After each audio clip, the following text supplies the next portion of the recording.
excited to welcome to the show. He's in our virtual green room right now, Dr. Lawrence Wood, and he's written a book called The Transition Initiated by Copernicus and Galileo from, and it's interesting, I loved the side title list, From Religion to Science as part of the whole title, because in a way it's provocative in an intellectual sense. Dr. Wood, thanks so much for coming on. My pleasure. I did love the title, so explain that. Talk about that transition from religion to science. Well, it's probably the greatest transition that has occurred in humanity. For thousands of years, religion was the accepted explanation of ourselves and our surroundings. A supreme deity had created everything and controlled everything, etc. And then along comes Copernicus, and he says, wait a minute, maybe this isn't true. Maybe we're not the center of the universe. Maybe there's something else more than that. And after Copernicus came the 1600s with the invention of the microscope and the telescope, which completely changed the worldview. Before that, we thought we were in the center of a very small universe. The telescope showed that we were not only not in the center, but the universe was huge. And that transition was just mind-blowing, and many, many people couldn't accept it, and they haven't accepted it yet. So now we have a situation in which we have a scientific explanation and we have a religious explanation, totally different, but coexistent. And the change continues.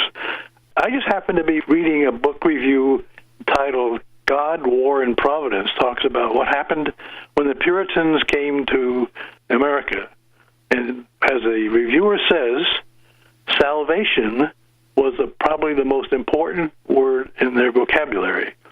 And it's probably one of the reasons why it's very difficult to accept the scientific explanation, because science doesn't provide for salvation. There's no life after death, and that's very, very important.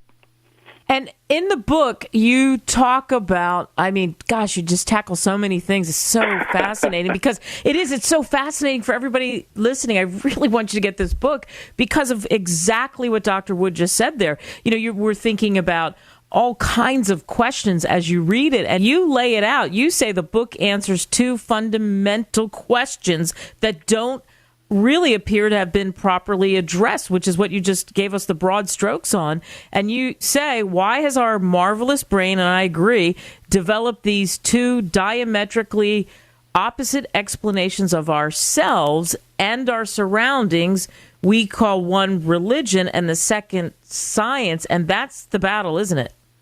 That's the whole situation. And, of course, the title couldn't be From Science to Religion, because that's not what happened, and it couldn't happen. Now, I will probably offend some of your listeners, but for me, religion is impossible. And as I think I mentioned in a note to you, what's fascinating also about this book is it follows my life. I started out as a religious person.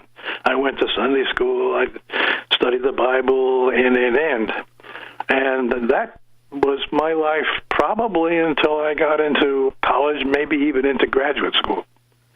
And it was in graduate school that the roof fell in, because I started finding out about things that are, not in the Bible, and completely contradict the Bible. And so I went from religion to science. And it happened very quickly, probably within 2 or 3 years. So that's when I got the idea of writing the book, because that's what happened on Earth. The transition happened in a relatively few years. And, of course, it's continuing on. And the conflict between people's belief in the Bible, afterlife, and all that, and what is effectively reality, makes for, I think, a fascinating story.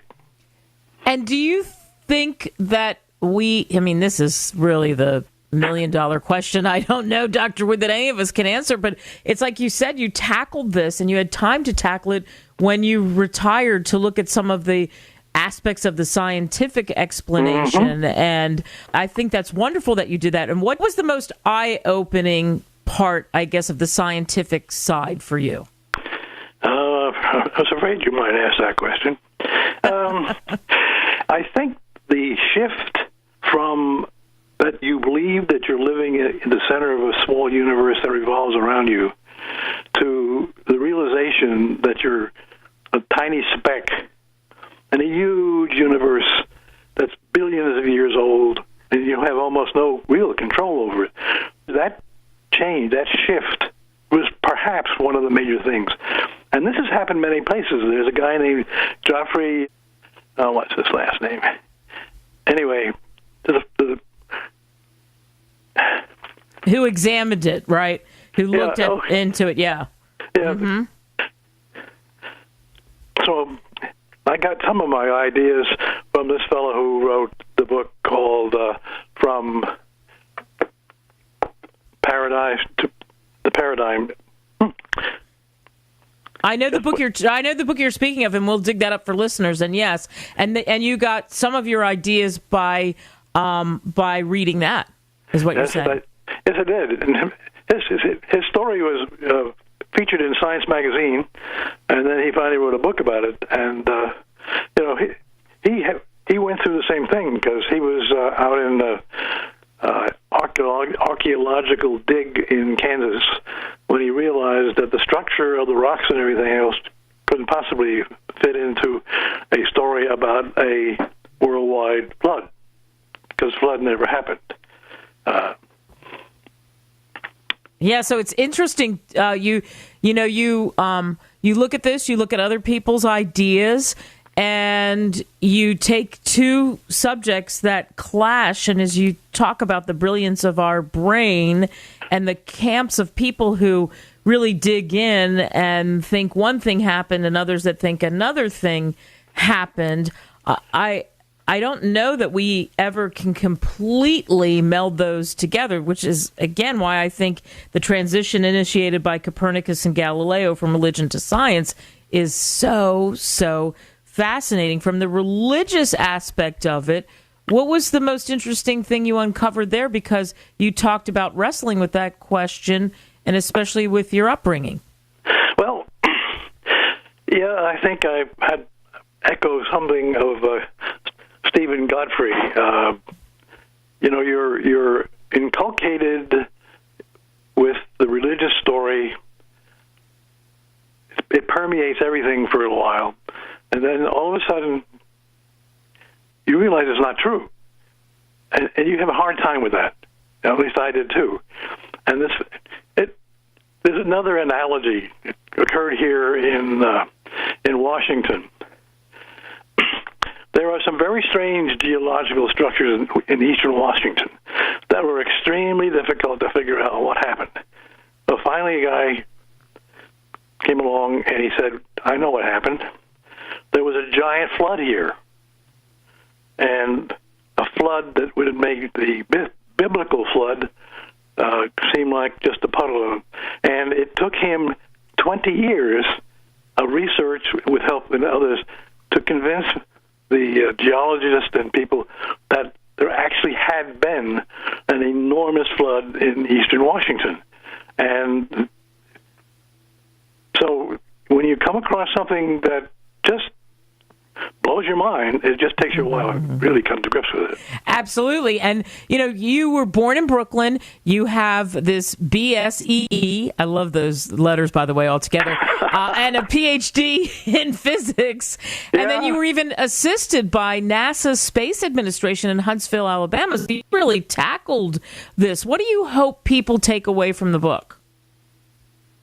Well, I would start with hope they would gain a better understanding of who we are and why we're here, a better understanding of ourselves and our surroundings, a realization that our life is finite, and I explain in the book why that happens. It's very quickly, we get a new set of cells every 7 years, and the new aren't quite as good as the old, And slowly but surely, our body declines just because of the biology of it. And so eventually, some of these cells just don't work.